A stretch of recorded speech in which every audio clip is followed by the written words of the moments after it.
Hello guys, welcome again to Street Yarns Podcast, and it's your boy Adeboy as usual. And today I'm with Afeez Oduniga, my co-host, and you can't believe who allowed us come into his home today to ask him questions. Imagine paying a rent in your home and somebody still comes in to ask you questions. Well, you're going to find out very soon. Of course. So we have today with us Pamilerin Adegoke, your number one Omoyologi. And we're going to be talking to him about a lot of life issues, just on the street, and some of his humble beginnings too. I'm sure it's probably some of the things you've heard before, but we know that those stories inspire, and that is the purpose of the conversation today. Yeah, so, the stories they've heard before, but not from the rightful source. Yes, so Most of the time, this time around, yes, it's from the original source. And okay, so thank you for allowing us into. Thank you for coming around. Thank you so much for coming around. Yeah. So, how's your day been? Good one so far. You know, you had to camp me in the house today.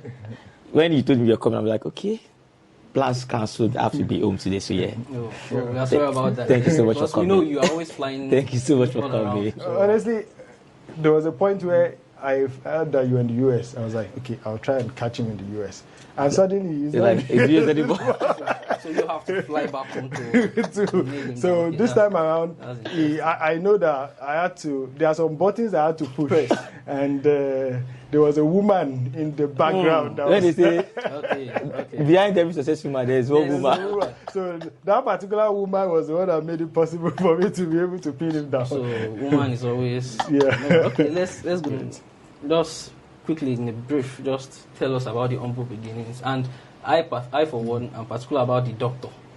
Pampa. So how, funny enough, we all are cockeyes. That's true. So our cockeyes is, I believe you are too. Oh yeah, so before I went to sonography, because I suppose I had to go to sonography after school. You know, so the whole marine engineering thing could be more pronounced. Okay, so growing up was easy.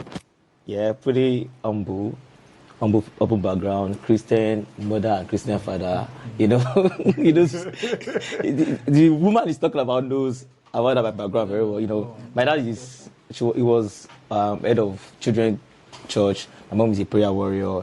For it to kind of I grew up with, it's always church and church and church. If you are not, you go to church on Monday, you go to church on Wednesday, you go to church on Friday, then Sunday you go to church. You know, so for me, spiritual background is on lock. That one solid. So growing up after school, come back home, is either you go to your dad's office or you stay home. You're not allowed to have so many friends, just few ones, and they have to be godly friends. You know, so that's kind of who I grew up from. So after school, I finished uni.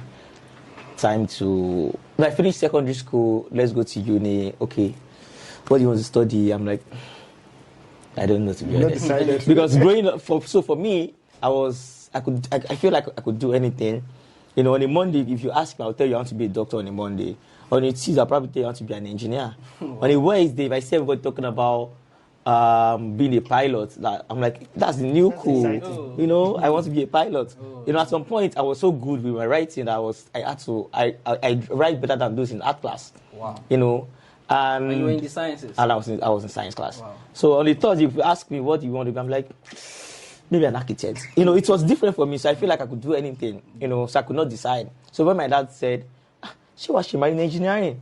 You know, when he said, are you going to do marine engineering? I like, sounds exciting. Yeah. You know, imagine somebody asking you now, what do you do? I'm like, I'm a marine engineer. Sounds so cool. You know, marine engineer. So it's not just an engineer. Yeah. There's marine behind it. I'm like, sounds cool. Oh, I won't be bad. So I did exam, get admission into school, and boom, finished school, came out with first class. Wow. You know, not until then I went I've not had that pass before. Yeah. Oh, yes. Not until then I went for mandatory for 6 months on sea, and I'm like, I came out and I'm like, this is not the kind of. That's the reality setting that I don't want to be on water for that long, and I don't think I enjoy doing this. You know, but what do I still want to do? I still have no idea. So I spoke to my parents, and thank God we understand the parents at that point in time. They said, okay, so Kiloveshi, you know, Yoruba parents. So Kiloveshi, bye. But so engineer mo. I'm like, I really don't know, but I don't mind trying different things. So I learned photography at some point. I learned blogging at some point. I learned how to write properly at some point. You know, I was just trying different things. And I went for a conference at some point, at a hotel.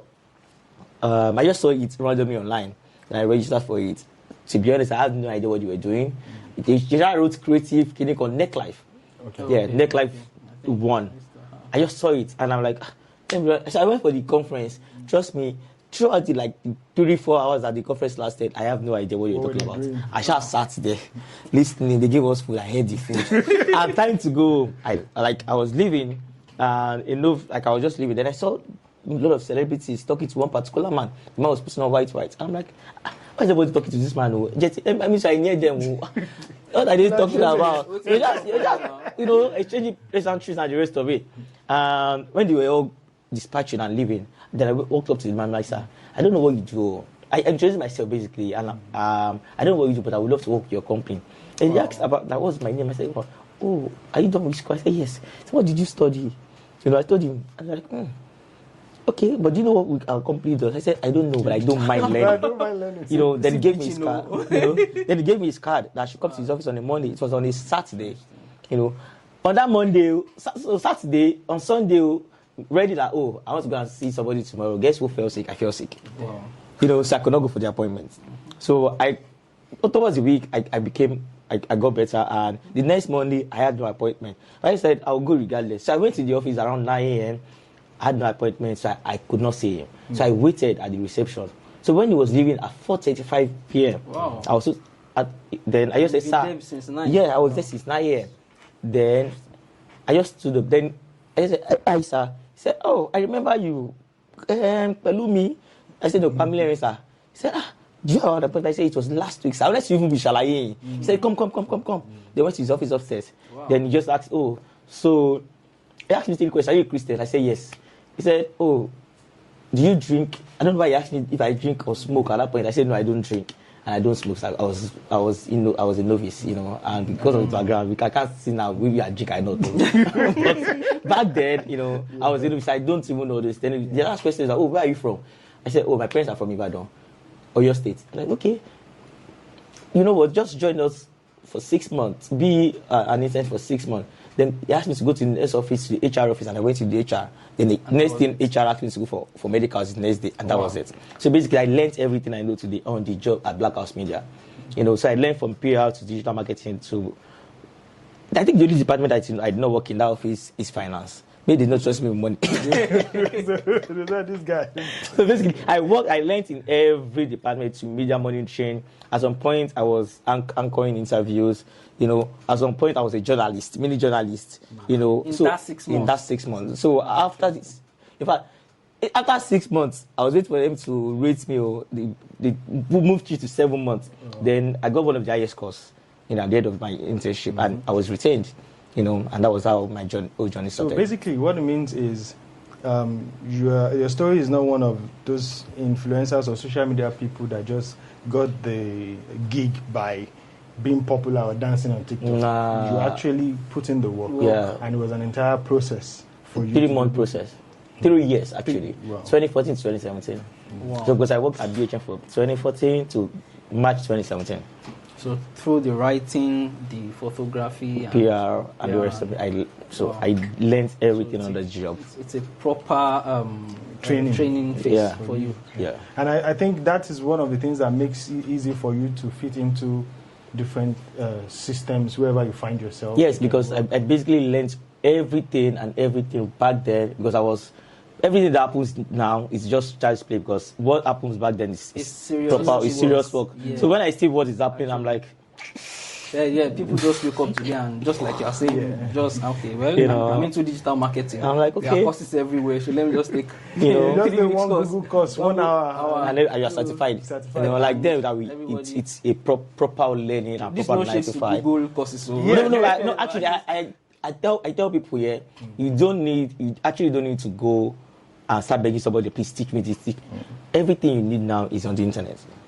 It only takes, if you don't want to, after you're done with the free courses, go on Udemy or course something, pay $1, pay $3, and you get extension of those things and you learn. You don't have to be in the 4 walls of one school in Maryland or one digital school somewhere in Yalopaja or K2 or in VI paying hundreds of millions. And trust me, the same thing they are teaching you.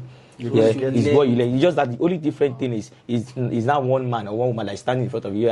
Today, course 1 or course 2, And I feel like those courses are actually streamlined. They don't even teach you everything. You don't have to do at the end of the day, trust me. So, when you talk about your background, why did you decide to run with the Omoyologi? For some people, they'll be like, as soon as I make money, I'm dropping that title. I don't want to be associated with everything. So why did you keep it? I think you have to understand something with PR is emotions. You have to play with people's emotions. Not play with people's emotions, but emotion sells. Connect to them. It connects. Yes, the moment people could connect with your story, they take you serious. And that's where storytelling comes in. So when people say that you did not drop your background, obviously we all have a story to tell. How you now tell your story is not what differs. Or is not what sells you. So my mom sells me growing up. Why should I be bothered about it? Why should it be a bad thing? Growing up, 75% of kids either had pap or Costa growing up. Maybe I can't talk of the Gen Zs, but I'm talking about my generation. So if there is no ideology like my mom, what would you eat? What would you eat? Yeah, thank you. There will be okay for people. Problem. So it's a good thing whether your mom sells pepper or sells yam. As long as she sells something good and she's a teacher, she's indirectly helping someone. So why should it be a bad thing if you can't proudly say that your mom sells igi or mayoni guinea or mayala tanye? People buy those things to survive. So why not? So I'm not ashamed of my background or where I was coming from. As long as it's not a bad thing and it's not illegal. So why not talk about it? And it kind of allows you remember your humble beginnings too, wherever you find yourself. Yeah, and one thing that even did was, so I made up, so that thing, actually, it was, okay, I'll tell you how I started making, I came about the Omoyologi thing. So there was a point in time I have a foundation where we give out sanitary pads to girls in schools. So I was having an outreach in Abuja, and somebody just tweeted and said, your favorite influencer is giving out pads whereby his mom sells ogi. To be honest, I did not see it. Somebody sent it to me, and the post had 0 engagement. A normal me, because I'm very troublesome. Okay. I will respond to you. Trust me, I will send you to your parents. I'll send you to your grandparents. See, you'll be forced. Yes, because of I know. I'm very wicked, though. I'm sorry, but I have bad mouth. See, the way I will insult you, delete your account. I typed all those things. I was ready to send them. I'm like, but is this person like? Did my mom not actually sell ogi? I'm like, maybe this is an opportunity to promote this business. Then I cleared everything and I promoted that business. And in 48 hours, she had over 800 orders. Wow. And we took the business serious. And now she sends the product abroad. That's interesting. So, I'm like, so if not for that one tweet that is supposed to be a shade, I'm supposed to respond to it insults. And at the end of the day, you buy more engagements for that person. So you convert the moment you respond to that person, you have helped the person. Account actually. Now, but instead you flip the story and you took advantage of that situation. I'm sure that person was very sad about that. So. Actually, I think he deleted his accounts. I still monitored him. So okay, now we know about the background, we know about the story. Recently, in my opinion, I feel like a lot of the scandals that we see for, let me say, one of the new words I just heard recently is micro-influencers. I don't know if that's a thing. That maybe those people that still have like 5,000 followers on Twitter and they are trying to be influencers to build up and what they are doing now, maybe intentionally or not intentionally, is they are dropping sex tapes. And even some musicians too, or actresses too, maybe when they've been forgotten. Just pushing that. Some people are pushing the story that they are intentionally dropping those things because they want us to remember them again and start talking about them. Other people are saying they are just victims. So what's your opinion on this? we can't say what is real and what is not, to be honest, because we are not in their shoes and we don't know what they are facing. So we can't say if it's real. But if they are the ones dropping it intentionally, for how long is it going to last? You know, now we've seen all the sex tape 2 weeks ago. I can't even remember who dropped sex tape last because we've moved on. Like Nollywood movie that drops every week. We've moved on. I just saw one recently. You even saw one recently. Another 1 week, you move on. You've forgotten about the person again. But if they are victims, they will feel so sorry for them because nobody wants to be in that position. It's actually very bad. You know, we can't tell what they are going through at that point in time. You know, but if they are intentionally dropping them, it is film that will not last. Actually, I think I would go with that opinion because if you remember that line, "Now who never for hands in the air." So from one of our celebrities, so it's like you shouldn't be bothered about all of those stuffs. So, but if you are pushing it as a PR for yourself, then sorry for you because sex just like a good PR. It's not because we have short, or let me say, this generation has short attention span. So before you know it, about something else. Something else. So I think. How do you stay relevant? Be consistent. Be intentional. You know what people want to hear. You know what they want to see. Over the years. Keep telling them what they want to hear. What do you think they want to hear? It depends on the time. It depends on when. It depends when. This point, you guys, I feel like going to be controversial. You guys want noise. We'll give you noise. You want peace. We'll give you peace. You want drama. We'll give you drama. Because I know some names that over the years, some after the what's it called, the 2020 saga. What's that thing? I think they blocked the account too. A couple times. Sega Link also. By now, I don't think his account has that kind of engagement he used to have. Like maybe I think he's busy doing something else. Something else entirely now. Yeah, you know, switched. He switched. But there was a point where he was a voice. Yes, it was a big deal. It was a big deal. So he's still a big deal. Let's not take it. It's just no. The thing is just that, for example, because if we look at some other influencers over the years, you just see after like 2 years, they are not. Yeah, I think the problem is it's revolving. You know, new things happening every day. Before COVID, there was no TikTok, there was no Thriller, a lot of new apps. But now COVID happened, we were stuck in our house. We went out to be dancing and doing choreography. Here we are. We have TikTokers now. Yeah. Pop celebrities. Making money. We have to go with the flow. A lot of people in Nigeria are paid in dollars now. You get now Twitter is paying influencers. They are paying you for your content. Now a lot of stupid things are going to go on that platform because fake news, real or no, everybody wants to. Everybody is farming now for engagement. Okay. Wow. And that is, I think that point you just made is what will lead us to my next point. And what comes to my mind is this sad news about Mohbad. Oh, yeah. And all the news that we've been hearing, a lot of people have taken it from the focus on the loss, which we are still feeling right now, to an opportunity to seek relevance for themselves. Yeah, so especially that cardinal night that they did in Lagos. You saw people going there for photo shoots. It turned peaceful candle night to protest. How you move from Muriokola Park to Tollgate. What is the correlation? VI to phase 1.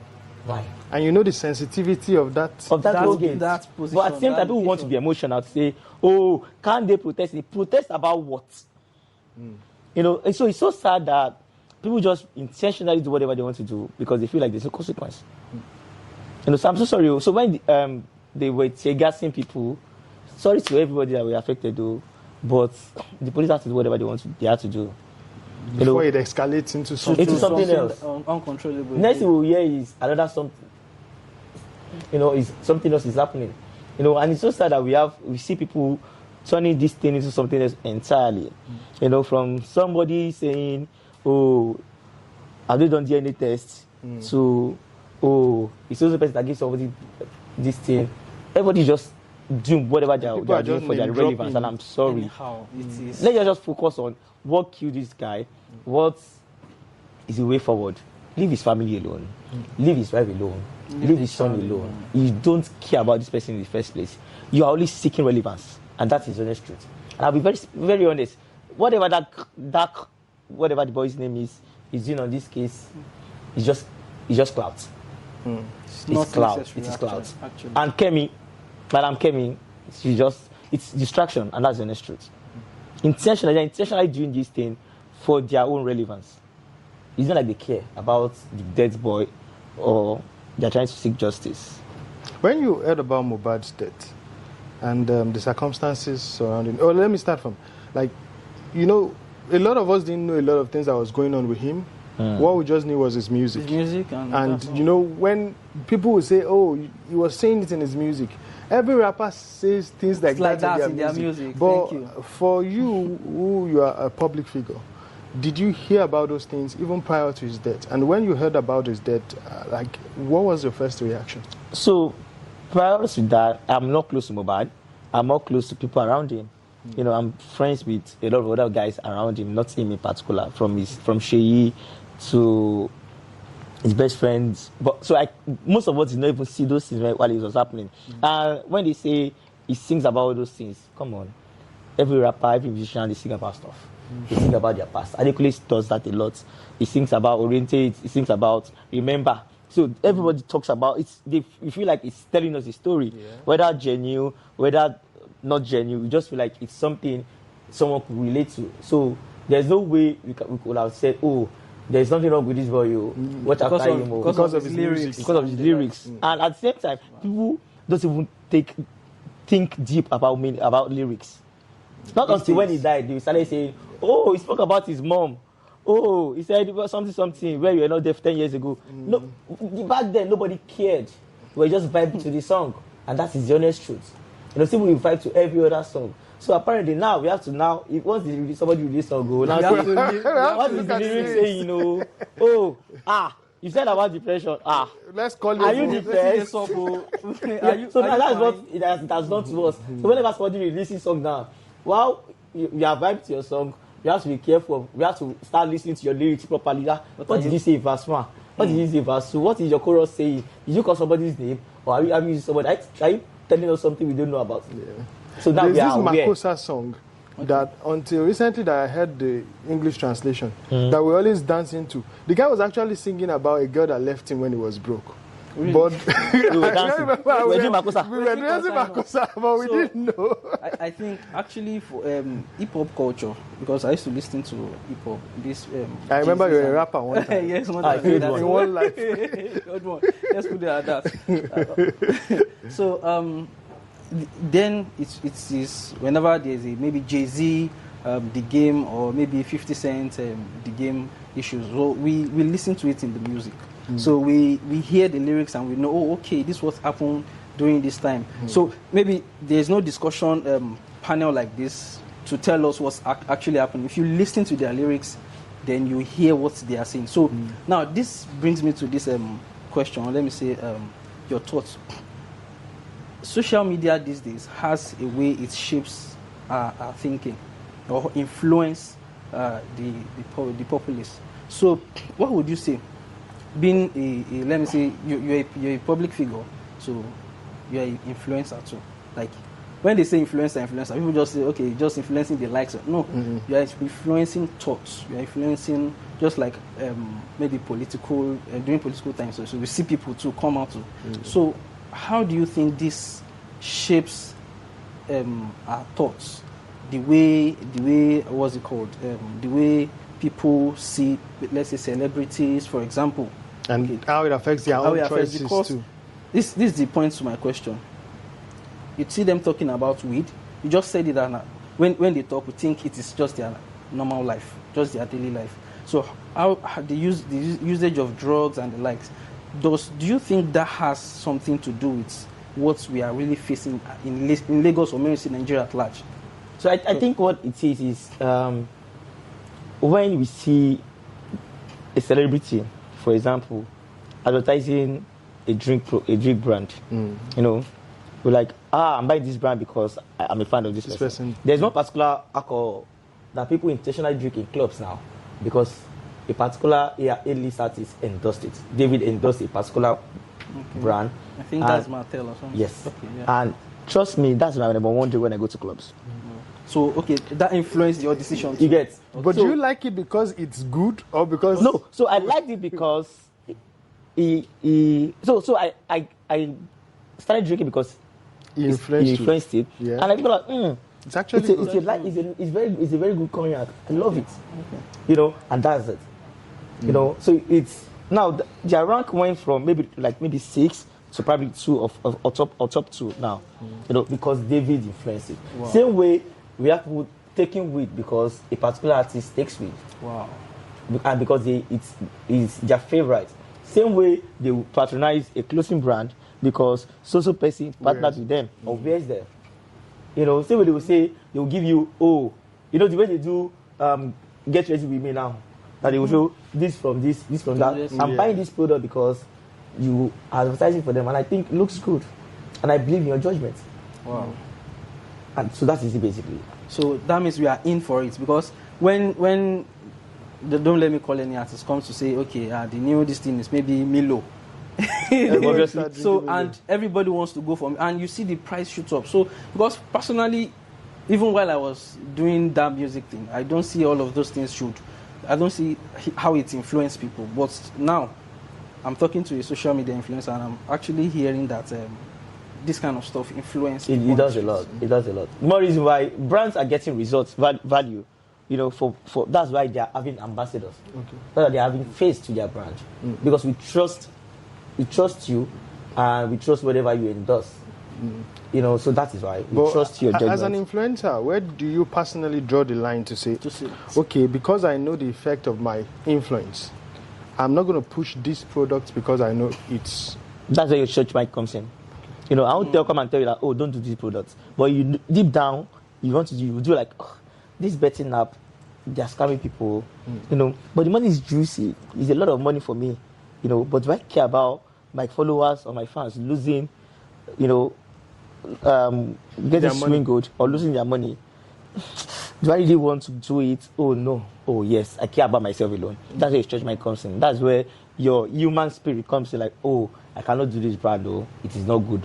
You don't empower. People want to scam my followers. So that is where that's where you draw the line. It's now a thing of you, personal morals, and yourself and your upbringing. If they train you very well from the house, and if not, the lot is with you. Have you had to deny some people to say, no, I can't do this, I can't? Some deals and a lot. Okay, no, don't let us forget the background.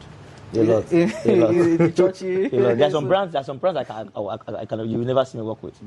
And how do you do? I know this is probably part of your own personal trade secrets, but how do you do your due diligence to see that, okay, this company comes now? Okay, I say this is Street Cheers podcast. If you come on our podcast and we'll do giveaway for people, how do you do the due diligence to be sure that those brands are going to live up to the expectations they promise before you jump on it? Because I remember one time that some Nollywood actresses and actors endorsed a brand that is scam people. Yes, and how do you do your own personal due diligence so that you don't find yourself in that situation? That comes to you having a lawyer. You know, I'm so happy right now. My lawyer is my best friend, Lekon. You know, brother, I want to work with acting. Are these people registered? Where yet did they register? So he does all the background work for you. So that's why you don't work alone, you work with a team. You don't look at the money. You don't look at the money first. Even though the money can be a lot. And that money now, most time it comes when you need it the most. And that's where the devil when you works. cannot say no. It is when you cannot say that money will come. And you'll be like, it will not be the exact money you needed at that point in time. You know, so that's why your team comes in. Oh, guys, we have a new business, we have a new proposal. Do your background check. Let them find out, are they registered? Let them ask around. What have they done before in the past? If they have a website, when did they open it? Or did they have one website they just created yesterday and they want to push out today? You know, this product is too juicy. You know, that's where you doing your background check and the rest of it comes in. Yeah, I think that is the part that a lot of people don't take note of. So, because at the end of the day, even as an influencer, you are a brand too. Yeah. So you are protecting your own brand in every way you can to be able to. Because we know that there are laws and people tend to, especially if you find, you know, most times, if let's say an influencer tells you to drink something or buy a drink and you decide to buy it, and it affects you, you can't necessarily go and arrest the influencer. Yeah. But you Of know, course. because of on a personal note, you too, you feel responsible that, and I know that this drink is not- just like Yeah. then I remember the video was not, I don't know, the Rockstar issue. So I think he was able to absorb himself. Okay. Because he didn't push you to do it. And I believe, okay, Davido doesn't have a problem with money, saying I want to put 2 million so that I'll take 10 million. Yeah. So why would you just say you want to put in your money for that kind of a business that you actually don't know the background check? So I think you just answered the question about having a proper background there. Especially when you talked about the betting thing, people putting their money in this economic situation that we're in. Desperate. Actually. So finally, let's talk about what is hitting everybody's general markets. Yeah. When you're General market. general market. Everybody go collect. Everybody go collect. So subsidy situation. Let's start with how has it affected you personally? I have in the house. It's like I don't have fellow. I have fellow. I have to be intentional about where I'm going to. If it's not worth it, I'll stay in my house. Wow. You know, and it's sad that we have to meet ourselves in this situation. You know, now dollar is saying 1,000 per 1 naira. Lucky you. Some of You us are cannot rich. complain. You are rich. They also We are You are rich. we are Like, rich in the Lord. when they come here, they're like, I pity yourself when they come in December. just pray See, anyhow. what do they call all those guys? All those kids that come from abroad. Answer. LG, I'm sorry, IJGB. You will show us paper in December because ordinary $1 is 1,000. This time around, the paper is going to be squared. What? Because You know, but it's really crazy because it really affected everyone, both the poor, the rich. If you have 5 cars before or you have 3 cars before, you'll be driving one now. Because the money you used to afford 3 cars, I used to be for 1 car. And it's really hard, but hopefully we pray the government will they know what they are doing, and at the end of the day, it yields good results. That's our only prayer. Because if not, we've not even started suffering yet. wow. So does that make you want to work for maybe more international brand instead of local? Yes, so like I'm earning in dollars so, at this point, because it's really crazy. If you don't earn in dollars, my dear, Wow. it's So crazy. that's- From what you've heard on the street, apart from a personal level, you know, no matter how rich you are, you have some people who are not so rich in your family. You have friends who are not. How has that, apart from the cost of your own daily cost of you buy for you, how has your cost changed in terms of the welfare of people around you that rely on you? So it's really crazy because everything, it's not just about subsidy, everything is now very expensive. Very expensive. You know, things you buy for 10 naira before is not like 25 naira. You know, and the annoying thing is salaries are not increasing. Minimum wage is still minimum wage. Purchasing power remains the It same. remains the same. But whereas inflation is high. shooting. You know, so people are to now they're not just cutting things, they're cutting to their cutting their size. They're not wearing their size anymore. they are slim fitting. You get they're not wearing their size anymore. From maybe 2 course meal before, it's now 1. In fact, now sometimes it's now from 5 times in a week to 2 times in a week. You know, it's affecting everyone. It's everyone. I can imagine that if you, let me say, about a year ago, you will have faced this subsidy thing as a single man. How But is it now as a married man, with another woman in this house, double wahala. How is Because married before I'm life like, treating you no, generally? come on, we'll get over this. Yeah. Come on, there's money. But now, 2 people. 2 people are sharing that money. How has the married life been treating you No, generally? it's actually very good. When you marry a very understanding woman and someone after God sat, I'll put it that way. Marriage is beautiful, you know, with the right person. With the right So if person. you can say that, I don't know. You can't relate. You can't relate. If marriage is a very good woman, that one I can testify to that one. I'm thankful My to God for childhood that. friend. If married my childhood That's friend, interesting. so I can brag on that one. Okay. There is one of the people I had to first call to let you know. I'm about to propose to your. I was supposed to your friend. I'm like, oh, finally, oh. This guy be saying it. Pamilerin, he may call. I'm like, I don't going to propose to you. She's like, It's not me, oh, babe, you can meet me, oh. You don't back up to me. I'm like, oh, don't worry, very soon. Don't worry, very One soon. turn up the Lord of the Rings. You know, that was But then, I don't know if you saw Pamilerin proposal. In fact, no, I don't think I should talk about my own proposal. it's humbled Your all our anybody else. Okay. Maybe I had one of the best proposals that year. Yeah, definitely. Wow. I had one of the best proposals that year. That's interesting. And when I saw that, I was like, I think I'm going to redo my proposal because now they've.